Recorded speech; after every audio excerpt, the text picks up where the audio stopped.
السلام علیکم ورحمۃ اللہ. بسم اللہ الحمد للہ والصلاۃ والسلام علی رسول اللہ وبعد. خواتین و حضرات، پروگرام روح رمضان کی ایک اور ایپیسوڈ کے ساتھ ہم حاضر ہیں. الحمد للہ رمضان المبارک تقریباً اب آدھا گزر چکا ہے، اور اب ہم اس رمضان المبارک کے اینڈ کی طرف جو ہے وہ آہستہ آہستہ بڑھتے جا رہے ہیں. امید کرتا ہوں کہ آپ کا یہ رمضان بہت اچھا جا رہا ہوگا اور اللہ تعالیٰ کی عبادات بھی آپ بہترین انداز میں کر رہے ہوں گے. ہم نے اس روح رمضان کی مختلف ایپیسوڈز میں ہم نے بہت سے موضوعات جو ہیں ان کو ہم نے کوشش کی ہے کہ اس میں دین کی رہنمائی حاصل کرنے کی کوشش کریں.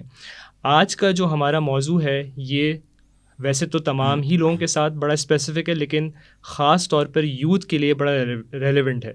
اور یہ ٹاپک ہے جو کہ آج ایک بہت بڑا مسئلہ ہم سب کے ساتھ ہے کہ ڈپریشن اور انزائٹی اور اس طرح کے دیگر مسائل جو ہیں جو کہ خاص طور پہ یوتھ اور ویسے تمام لوگوں کے ساتھ منسلک ہیں. تو ہم اس کے حوالے سے سمجھنے کی کوشش کریں گے کیا وجوہات ہیں، اس کی کیا کازز ہیں جن کی وجہ سے یہ بیماریاں یا یہ پریشانیاں ہمارے ساتھ موجود ہیں، اور کس طریقے سے ہم ان کو فائٹ کر سکتے ہیں، کس طریقے سے ہم ان کا مقابلہ کر سکتے ہیں. اس کے لیے ہم نے آج دعوت دی ہے ڈاکٹر یحییٰ نوری کو. ڈاکٹر یحییٰ نوری پروفیسر ہیں مائکرو بایولوجی کے ڈاؤ یونیورسٹی میں، اور ساتھ ساتھ آپ ڈائریکٹر بھی ہیں ڈیجیٹل لرننگ کے، اور اس کے علاوہ آپ فیکلٹی ممبر ہیں ہدایہ اکیڈمی کے بھی اور الفرقان میں بھی. بائی ایجوکیشن آپ ایک MBBS ڈاکٹر ہیں، اور آپ نے PhD کیا ہے یونیورسٹی آف گلاسگو سے. ساتھ ساتھ آپ نے MBA بھی کیا ہوا ہے، اور آپ کا MS ہے آرگنائزیشنل سائیکالوجی میں. اس کے علاوہ جو آپ کی ریلیجس نالج ہے، ریلیجس لرننگ ہے، اس میں آپ نے 8 سال کا جو درس نظامی پروگرام ہوتا ہے جو اسلامک اسکالرشپ ہے آپ نے وہ بھی کمپلیٹ کی ہوئی ہے. تو میں ڈاکٹر یحییٰ نوری کو خوش آمدید کہتا ہوں. السلام علیکم. وعلیکم السلام. کیسے ہیں آپ؟ خیریت؟ الحمد للہ. آپ کا بہت شکریہ، آپ نے ہماری دعوت کو قبول کیا. آپ کا بھی شکریہ کہ آپ نے بلایا. چلے جزاک اللہ خیر. تو آج جو ہمارا ٹاپک ہے خاص طور پہ جو جس طرح میں نے کہا کہ یہ ڈپریشن، انزائٹی، یہ ایسی بیماریاں ہیں جو کہ شاید کہا یہ جاتا ہے کہ آج سے 20 سال پہلے، 30 سال پہلے ان کا اتنا جو ہے پاپولر نہیں تھیں، اتنا لوگ اس کے بارے میں جانتے نہیں تھے، اور یہ بیماریاں شاید اتنی پریویلنٹ نہیں تھیں جتنی آج ہیں. تو سب سے پہلے تو ہم یہ سمجھیں کہ اور آپ اس کے بارے میں روشنی ڈالیں کہ کیا وجہ ہے کہ آج یہ بیماریاں اتنی کامن ہو گئی ہیں کہ ایک چھوٹا سا بچہ بھی جو ہوتا ہے تو سننے میں آ رہا ہوتا ہے کہ ڈپریشن کا شکار ہے. تو ایسی کیا وجہ ہے؟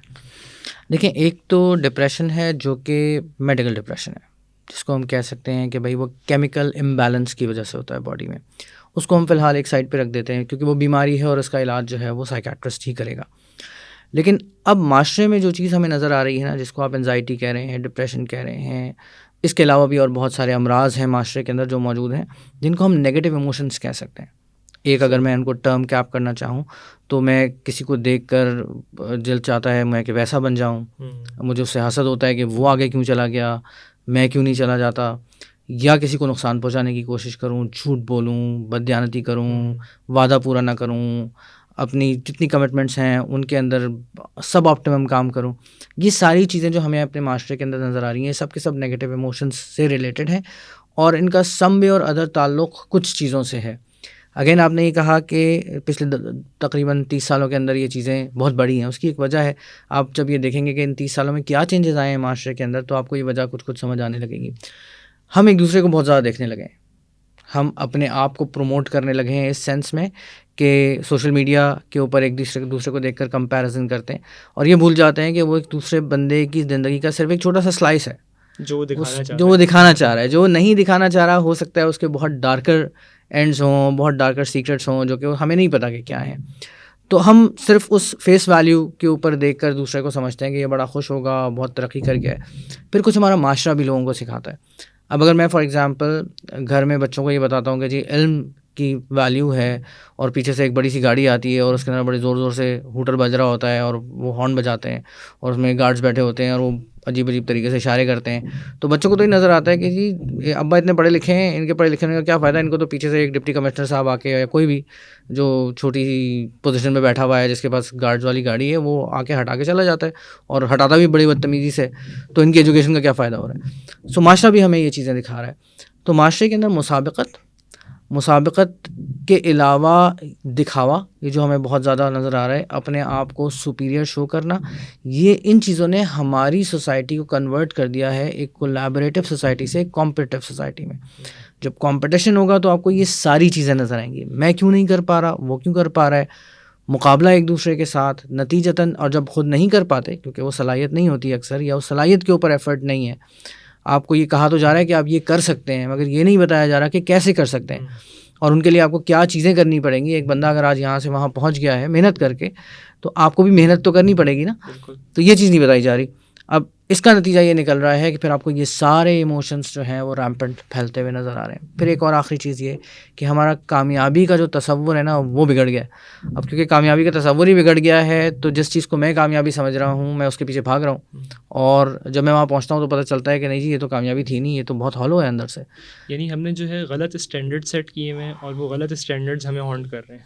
نہ صرف یہ کہ غلط سٹینڈرڈز ہم نے سیٹ کیے ہوئے ہیں، اس کو ہم جب ایکسپیرینس کرتے ہیں نا تو ہم اکثر یہ سوچتے نہیں ہیں کہ اچھا مجھے یہ ایکسپیرینس ہو گیا ہے لیکن یہ تو کامیابی نہیں تھی، تو میں اب کسی دوسرے راستے پہ کچھ تلاش کروں نا. اس کے اندر ڈوبتے چلے جاتے ہیں، کیونکہ وہی والی بات ہے کہ جو شخص اللہ کو بھول جاتا ہے تو انسان اپنے آپ کو بھی بھول جاتا ہے. پھر جب آپ کو یہ والی چیز نظر آتی ہے، اور ظاہر ہے آپ کو بہت کم ایسے اسٹینڈرڈز نظر آتے ہیں جس کے اندر لوگ آپ کو کہیں گے کہ ہاں جی I am happy with what I have, جو کچھ میں نے اٹین کیا ہے، جو کچھ میں نے اچیو کیا ہے میں اس کے ساتھ خوش ہوں، اور آپ آئیں آپ بھی اس راستے پہ چل کر دیکھیں تو آپ کو پتہ چلے گا. جیسے بہت پہلے جنید جمشید صاحب کا میں ایک بیان سنا، انہوں نے کہا کہ مولانا طارق جمیل صاحب کا بیان سنا تھا کہ انہوں نے کہا وہ سکون مجھے بالا کوٹ کی ایک ٹوٹی ہوئی مسجد میں ملا جس کو میں ساری زندگی ڈھونڈتا رہا تھا. اسی طرح کسی نے جم کیری کو کوٹ کیا کہ میں چاہتا ہوں کہ سب لوگوں کو وہ سب کچھ مل جائے جس کی انہیں تلاش ہے، تاکہ ان کو پتہ چلے کہ یہ وہ نہیں ہے جس کی آپ کو تلاش ہے. سو وہ والے اسٹینڈرڈس ہمارے یہاں تھوڑے کم ہیں، اور ظاہر ہے ان کو پروجیکشن بھی اتنی نہیں ملتی جو ہیں بھی، کیونکہ ایسے لوگ عام طور سے اپنے آپ کو بہت زیادہ شو بھی نہیں کرنا پسند کرتے. تو سوسائٹی کا بہت برا حال ہے اس وجہ سے.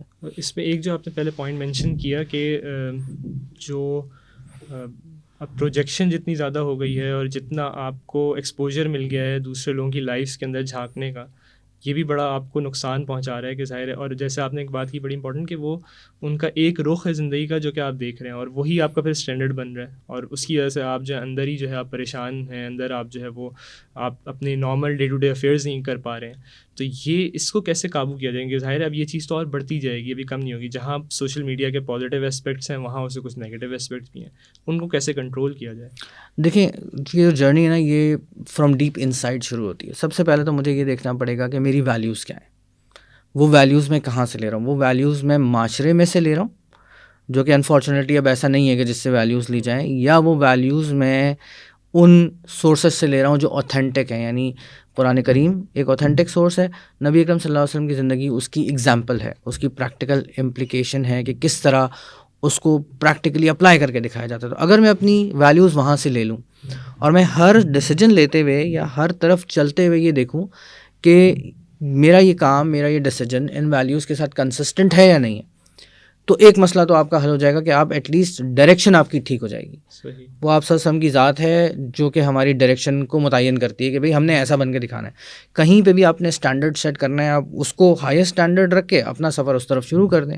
چاہے آپ باپ بننا چاہیں، چاہے آپ لیڈر بننا چاہیں، چاہے آپ شوہر بننا چاہیں، چاہے آپ ایک ساتھی بننا چاہیں کسی کا، تو ہر جگہ پہ آپ کو اسٹینڈرڈز مل جائیں گے. اسی لیے اللہ تعالیٰ نے بہترین نمونہ کہا نا.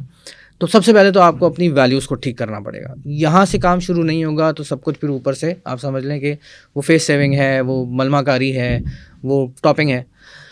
دوسری چیز آپ کو یہ دیکھنی پڑے گی کہ چلیں جی ڈائریکشن آپ نے ٹھیک کر لی، ویلیوز ٹھیک کر لیں، اب کچھ ایکشنز پہ آنا پڑے گا کہ اگر آپ نے کچھ سیکھ لیا ہے تو اس کو اپلائی کرنا شروع کر دیں. ہمارا مسئلہ یہ ہے کہ ہم بہت کچھ رہے ہیں، ہم بہت ساری ریسرچ کر رہے ہیں، مگر اس پہ اپلیکیشن نہیں ہو رہی. ہم جانتے تو جا رہے ہیں لیکن وہ پھر قرآن ایگزامپل کی طرح وہ گدھے کی طرح ہیں کہ جس کے اوپر علم لادا جا رہا ہے مسلسل. تو اس کی اپلیکیشن کہیں نہ کہیں لے کر آنی پڑے گی. یہ دو چیزیں آپ کو کم سے کم ٹھیک کرنی پڑیں گی. اور تیسری چیز، جہاں آپ جانا چاہتے ہیں وہ آپ کو ٹھیک کرنا پڑے گا. سینس اس کو بالکل کلیئرٹی کے ساتھ ڈیفائن کرنا پڑے گا کہ میں کرنا کیا چاہتا ہوں، ایز اے نیشن بھی، ایز این انڈیویجول بھی.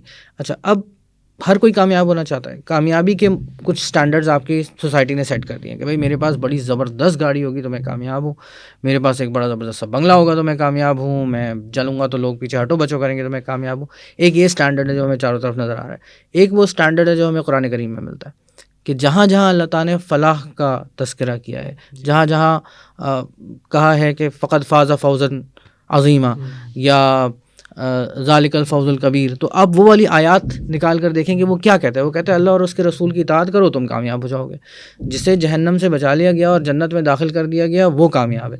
اب جب یہ کہا جا رہا ہے تو آپ کو یہاں سے اس کو ریورس انجینئر کرنا پڑے گا کہ وہ کون سے ایسے کام ہیں جو میں کروں گا تو میں اس ڈائریکشن پہ چلتے ہوئے کامیاب ہو جاؤں گا. تو جب یہ 3 چیزیں سیٹ ہو جائیں گی، ڈائریکشن، ایکشن اور اس کے بعد آپ کا کامیابی کا تصور، تو آپ کا معاشرہ بھی اور آپ کا انڈیویجول بھی اور آپ کی فیملی بھی یہ ساری صحیح ڈائریکشن میں چلنے لگیں گی اور آپ کے یہ پرابلمس کم نظر آنے لگیں گی. پھر کمپیریزن ختم ہو جائے گا، کیونکہ اللہ تعالیٰ کے نزدیک تو میں اگر 4 بندوں کو اپنے ساتھ کامیاب کرا دوں تو یہ تو میری زیادہ بڑی کامیابی ہے. میں اگر اپنے جیسے 15 20 40 50 لوگ اور بنا دوں تو میرا تو اکاؤنٹ کھل گیا جو ساری زندگی کریڈٹ مرنے کے بعد بھی اگلے 100 50 پتہ نہیں کتنے سال تک کریڈٹ ہوتا رہے گا میرے اکاؤنٹ کے اندر، اس کا اجر جو ہے. تو اسلام میں کولیبریٹو معاشرہ بنا کے سکھاتا ہے، اور ہم بنا رہے ہیں ایک کمپٹیٹو معاشرہ جس میں صرف میں کامیاب ہوں اور میری کامیابی یہ ہے کہ سارے دوسرے ناکام ہو جائیں. سو جب یہ ہم زیرو سم گیم سے باہر نکلیں گے جیسے ہی، تو آپ کو چیزیں بہتر ہوتی نظر آئیں گی. یعنی بینگ اے مسلم بہت بڑی اللہ تعالیٰ کی طرف سے ایک نعمت ہے. اللہ تعالیٰ نے تمام گائیڈنس جو آپ ذکر کر رہے ہیں وہ پہلے سے دی ہوئی ہے. اس کو ایکسیپٹ کرنا ایک اصل چیز ہے، اور اس ورلڈ ویو کو سمجھنا بہت ضروری ہے کہ وہ جو ہے اسلام کس ورلڈ ویو میں ہمیں جو ہے دیکھنا چاہتا ہے اور ہم کس طرف جو ہے وہ جا رہے ہیں. تو یہ ایک چیز بڑی لیکنگ ہے کہ مطلب وہ گائیڈنس تو موجود ہے لیکن اس کو ایکسیپٹ کرنا، اس کو پھر ایکنالج کرنا اور پھر اس پہ عمل کرنا اگر شروع کر دیں تو میرے خیال میں یہ مسائل بہت حد تک تو پھر حل ہو جائیں گے انشاءاللہ. ایسے لیکن ایک چیز ہے جس کو ہم کہتے ہیں آئیڈینٹی کرائسس. یہ ورڈ آپ نے بہت سنا ہوگا، بڑا کوائن ہوا ہے آج کل. ہمارا معاشرہ بھی ایک آئیڈینٹی کرائسس میں ہے، جبکہ انی عبداللہ کہہ کے ہمیں بتا دیا گیا کہ بھائی یہ میری آئیڈینٹی ہے کہ میں اللہ کا بندہ پہلے ہوں. سب سے پہلے میں باپ بھی ہوں تو اللہ کا بندہ ہو کر ہوں، میں شوہر بھی ہوں تو میں اللہ کا بندہ ہو کر ہوں، میں استاد بھی ہوں تو اللہ کا بندہ ہو کر ہوں. جب یہ پہلی آئیڈینٹی میرے اوپر رہے گی نا، میرا جو سب سے امپورٹنٹ ریلیشن شپ میرا اور میرے رب کا ہوگا، اور اس کے ساتھ تعلق آپ کو ایکسپریس ہوتا ہوا نظر آئے گا میرے اعمال میں سے، افعال میں سے، میری معاملات میں سے، تو آپ کو یہ پرابلم پھر نہیں ہوگی کہ کوئی کیا کہتا ہے، کوئی کیا کرتا ہے، کیونکہ آپ کے سارے کام وہ بنا رہا ہوگا، وہ آپ کو فیلڈ سیٹ کر کے دے گا کام کرنے کے لیے. تو آج کل ایک چھوٹا سا پولیس والے کا ملازم بھی ہوتا ہے نا، تو وہ بھی تھوڑا چوڑا ہو کے پھر رہا ہوتا ہے، تو آپ تو اس کے ملازم ہیں، اس کے بندے ہیں، تو آپ کے کام بھی سیٹ ہونا شروع ہو جائیں گے. لیکن پھر وہی والی بات ہے کہ ان چیزوں کو ایکسپیرینس کرنے کے لیے ان کو کر کے دیکھنا پڑے گا. جب تک آپ اس کے اندر قدم نہیں رکھیں گے نا، آپ کو نہیں پتہ چلے گا. میں آپ کو کہتا رہا ہوں جی مٹھائی ایسی ہوتی ہے ایسی ہوتی ہے، کھلاؤں نا تو آپ کو نہیں پتہ چلے گا. تو یہ کر کے دیکھنے والی چیزیں ہیں ساری. اور اصل چیز یہی ہے کہ آپ دیکھیں، اچھا ایک تو یہ کہ جو ہم نے ایک دنیا کا ایک تصور بنایا، لائف کا ایک تصور بنایا، وہ یہی ہے کہ وہ مطلب کوئی پریشانی نہ ہو، کوئی تکلیف نہ ہو، کوئی بھی مجھے کوئی کچھ بول نہ دے، کسی نے کچھ بول کیوں دیا. یہ مختلف تھاٹس ہمارے اوپر آتی رہتی ہیں اور پھر ہم جو ڈپریشن یا انزائٹی اس طرح کی چیزوں پہ جا رہے ہوتے ہیں. تو ایک تو وہ تصور صحیح ہو کہ دنیا کا تصور ہے کیا، اللہ تعالیٰ نے اس دنیا کو بنایا کیوں ہے اور کیوں ہمیں یہاں پہ بھیجا گیا ہے. اور پھر دوسری چیز جیسے آپ ذکر کر رہے ہیں تو اس سے میں چاہوں گا کہ آپ مزید اس کو ایلیبوریٹ کریں کہ اللہ کے رسول صلی اللہ علیہ وسلم کی زندگی جو ہمارے لیے رول ماڈل ہے، اور اس میں تو اس طرح کے بہت سے واقعات ہوں گے جس سے ہم سیکھ سکتے ہیں کہ حالات ان کے اوپر بھی آئے ہوں گے مختلف قسم کے. ظاہر سوشل میڈیا اس دور میں نہیں تھا لیکن اور دیگر چیزیں تو موجود تھیں. تو ہم کیسے رہنمائی لے سکتے ہیں کہ وہ اگر ہم ان کو اپنا نبی مانتے ہیں، اپنا رول ماڈل مانتے ہیں، آئیڈیل مانتے ہیں، تو ان سے ہم کس طرح سے کوئی نصیحت ان کی لائف سے لے سکتے ہیں کہ آج ہمارے اوپر جو حالات ہم ان کو فیس کر رہے ہیں ان میں ہم کا مقابلہ کر سکیں. دیکھیں سب سے پہلی چیز تو یہ ہے کہ اللہ تعالیٰ ہمیں قرآن کریم میں کہتے ہیں کہ ہم نے انسان کو مشقت میں پیدا کیا ہے. تو اگر آپ سمجھتے ہیں کہ زندگی میں سب کچھ مزے سے گزرتا جائے گا تو ایسا نہیں ہوگا. اچھا جو لوگ تھوڑا سا دین کے لیے کام کرتے ہیں ان کو بھی یہ تھوڑی فکر ہوتی ہے کہ یار مجھے کوئی کچھ کہہ نہ دے کہیں. وَلَا يَخَافُونَ فِي اللَّهِ لَوْمَةَ لَائِمٍ کا مطلب یہ ہے کہ آپ کو سننے کو ملے گی. ارے بھائی یہ مولوی صاحب جا رہے ہیں، ان کو کیا ہو گیا پتہ نہیں، کیسی باتیں کرتے ہیں یا کیسی زندگی گزارتے ہیں، ان کو تو کوئی فرق ہی نہیں پڑتا، یہ تو درویش ہیں، سم تھنگ لائک دیٹ. اچھا میں کہیں بھی یہ نہیں کہتا کبھی بھی کہ بھائی آپ فقیری اختیار کر لیں، آپ اچھا کھائیں، اچھا پہنیں آپ، لیکن اس کا دوسرے کے ساتھ کمپیریزن نہیں کریں. آپ اس کو اپنا پرائڈ شو کرنے کے لیے یوز نہیں کریں. اگر آپ کے ذہن میں یہ خیال ہے کہ یار یہ سارا کچھ اللہ کا دیا ہوا ہے، یہ میرا اس میں کوئی کمال نہیں ہے، مجھ سے بہت زیادہ قابل لوگ ہیں جو اس سے بہت زیادہ بہت کم ارن کر رہے ہیں یا ان کو مجھ سے بہتر ہونا چاہیے تھا، نہیں ہے، تو ایک تو یہ مسئلہ یہاں پہ سالو ہو جائے. پھر آپ کو سیرت کو پڑھنا پڑے گا، آپ کو دیکھنا پڑے گا کہ نبی اکرم صلی اللہ علیہ وسلم کی زندگی کے اندر کون سے اتار چڑھا ہوا ہے.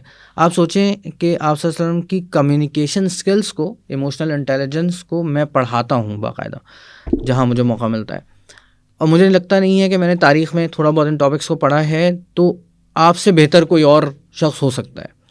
آپ کو اللہ تعالیٰ نے ایک نمونہ بنا کے بھیجا نا ہمارے لیے، ہمیں اس کو فالو کرنا ہے. اب آپ وہ ظرف دیکھیں, وہ پرسسٹنس دیکھیں, آپ طائف کا واقعہ پڑھیں, آپ اس کے بعد دعا دیکھیں کہ آپ صلی اللہ علیہ وسلم کہتے ہیں کہ میں آپ سے شکایت کرتا ہوں, شکوہ کرتا ہوں اپنی کمزوری کا. یہ نہیں کہتے کہ جی ان لوگوں نے میرے ساتھ یہ کر دیا, پہلے کہتے ہیں جی میں اس قابل نہیں تھا, یا میں اس طرح ایکسپریس نہیں کر سکا اپنے آپ کو. تو رسپانسبلٹی خود لیتے ہیں کمیونیکیشن کی. اتنی زبردست کمیونیکیشن ہے. آج ہم ایک دوسرے بندے سے بات کر رہے ہوتے ہیں نا, ہاتھ میں موبائل ہوتا ہے, تو آپ دیکھیں گے آپ سے جب کسی کی طرف متوجہ ہوتے تھے تو پورے جسم سے یوں گھوم کے متوجہ ہوتے تھے, اس کی بات کو غور سے سنتے تھے, اور اس سے ایک بانڈیج کریٹ ہوتا ہے. یہ ہمیں گورے ڈفرینٹ انداز میں پڑھا رہے ہیں آج کل نا, لیکن ہم ذرا اپنی اندر جھانک کے دیکھیں گے تو ہمیں وہ ساری چیزیں مل جائیں گی, اور اگر ہم اس کو فالو کرنا شروع کر دیں تو ہمیں ویسے فروٹس ملیں گے. لیکن ان سب کے باوجود آپ سوچیں کہ جو کریڈیبلٹی ہے نا, وہ نمبر 1 جو ہے ٹریٹ ہے لیڈر میں ہونا چاہیے. ہوتا ہے یا نہیں ہوتا وہ ایک الگ بات ہے, آج کل تو لوگ ہر چیز کو ایکسیپٹ کر لیتے ہیں کیونکہ انالیسس نہیں ہے, لیکن یہ کریڈیبلٹی فرسٹ چیز ہے کہ جی جو میں کہہ رہا ہوں the stuff is like that, اس میں کوئی 2 نمبری نہیں ہے, میں آپ سے باتیں چھپا نہیں رہا, یا میں جھوٹ نہیں بول رہا, یا میں ٹوسٹ نہیں کر رہا چیزوں کو. کریڈیبلٹی اتنی ہے کہ پہاڑی پہ چڑھ کر فرماتے ہیں کہ جی تمہارے پیچھے اگر میں کہوں کہ ایک لشکر ہے تو تم مان لو گے, تو کہہ رہے ہیں ہاں جی مان لیں گے, مگر وہ دعوت قبول نہیں کرتے. 10 سال کی مکی زندگی ہے, تکلیفوں سے بھری ہوئی, پورا ڈیکیڈ ہے, اور اس میں طائف بھی آتا ہے, اس میں شاہ ابی طالب بھی آتی ہے, اس میں اماں خدیجہ رضی اللہ تعالیٰ عنہ کا انتقال بھی آتا ہے, اور سپورٹ ختم ہو جاتی ہے, ایوری تھنگ. اور جو رزلٹ ہے وہ کتنا ہے, وہ ہارڈلی میں نے پڑھا تھا 150 کے قریب لوگ ہیں جنہوں نے اسلام قبول کیا 10 سال میں. یہ رزلٹ ہے. مگر ہمت تو نہیں ہارتے, ایک انسرٹنٹی کو ایمبریس کرتے ہیں, پہلے لوگوں کو حبشہ روانہ کرتے ہیں, پھر خود مدینہ چلے جاتے ہیں, پھر مدینہ سے وہاں سے ایک کام دوبارہ طریقے سے شروع ہوتا ہے, پھر ایک ایکسپینشن شروع ہوتی ہے. سو آپ کو بھی صبر کرنا پڑے گا, تکلیفیں آپ کو آئیں گی, آپ کو پرابلمز ہوں گی, آپ کو مسائل آئیں گے, آپ کو زیادہ کام کرنا پڑے گا, کیونکہ آپ ایک طریقہ کار یہ ہے کہ بھائی میں اگر دین کا کام کروں تو میں اپنا دنیا والا کام چھوڑ دوں, میں کہوں جی میں مائکرو بایولوجی نہیں پڑھاتا, میں تو اب اسلامک اسٹڈیز پڑھاؤں گا, تو پھر میری بات میں وہ اثر ختم ہو جائے گا. اس کی وجہ یہ ہے کہ جب میں کلاس میں جاتا ہوں اور میں ان کو کوئی اچھی بات بتاتا ہوں تو اس سے پہلے میرے لیے مسٹ ہے کہ میں اپنا سبجیکٹ ڈیمانسٹریٹ کر کے دکھاؤں کہ بھائی یہ میں ایکسلنٹ پڑھا سکتا ہوں. اب بچہ میری بات سننا شروع کرے گا. اگر مجھے اپنا ہی سبجیکٹ نہیں آتا اور میں ان کو دنیا کے راستے دکھانا شروع کر دوں تو انہوں نے میری بات نہیں سننی ہوں گی, ان کو اپنا تو کچھ آتا نہیں ہے, اس لیے ٹائم پاس کرتے ہیں. تو اللہ کے رسول صلی اللہ علیہ وسلم کی زندگی سے جتنا ہم رہنمائی لینے کی کوشش کریں گے تو بہت سی ایسی ایگزامپلس ہیں. بالکل, جزاکم اللہ خیر ڈاکٹر رہنوی صاحب, بڑی اہم باتیں آپ نے بتائیں. خواتین حضرات, یہاں پہ ہم نے کوئی ڈسکس کیا کہ یہ جو مسائل ہمارے ساتھ اب جڑے ہوئے ہیں زندگی میں, ڈپریشن ہو گئی, انزائٹی ہو گئی, اور اس طرح کی ڈفرینٹ ٹینشنز ہیں جس کے ساتھ ہم گزارا کر رہے ہیں اس دنیا میں, اللہ کے رسول صلی اللہ علیہ وسلم کی زندگی کو اگر ہم دیکھیں تو حالات ان کے اوپر بھی سازگار اور فیوریبل تو ہر جگہ نہیں تھے, لیکن اللہ کے رسول صلی اللہ علیہ وسلم کی زندگی میں ہم دیکھتے ہیں کہ آپ نے ان تمام معاملات کو کس طرح سے جو ہے ان کا مقابلہ کیا, اللہ تعالیٰ سے آپ کا تعلق کیسا تھا, اور کس طریقے سے آپ نے جو ہے ان کا مقابلہ کیا. تو ہمارے لیے ایک بہت بڑا جو ایک اسٹینڈرڈ کہہ لیں, یا ایک بہت بڑا ہمارے لیے آئیڈیل ہے, وہ اللہ کے رسول صلی اللہ علیہ وسلم کی زندگی ہے. تو ہم ان کی زندگی سے جتنا رہنمائی لینے کی کوشش کریں گے, انشاءاللہ جو ہماری لائف میں جو حالات آ رہے ہیں, جو پریشانیاں آ رہی ہیں, تو ہمارے لیے وہاں پہ ان کا مقابلہ کرنا آسان ہوتا جائے گا. اللہ تعالیٰ ہم سب کو اس کی توفیق عطا فرمائے کہ ہم اللہ کے رسول صلی اللہ علیہ وسلم کی سیرت کا مطالعہ کریں اور ان کی زندگی سے قریب ہونے کی کوشش کریں, اور جیسے بات کی تھی ڈاکٹر صاحب نے کہ عمل کرنا اسٹارٹ کریں, پریکٹس کرنا اسٹارٹ کریں. نالج تو ہمارے پاس ہوگی لیکن اس پر عمل کرنا اصل چیز ہے. اللہ تعالیٰ ہم سب کو اس کی توفیق عطا فرمائے. جزاکم اللہ خیر. السلام علیکم ورحمۃ اللہ.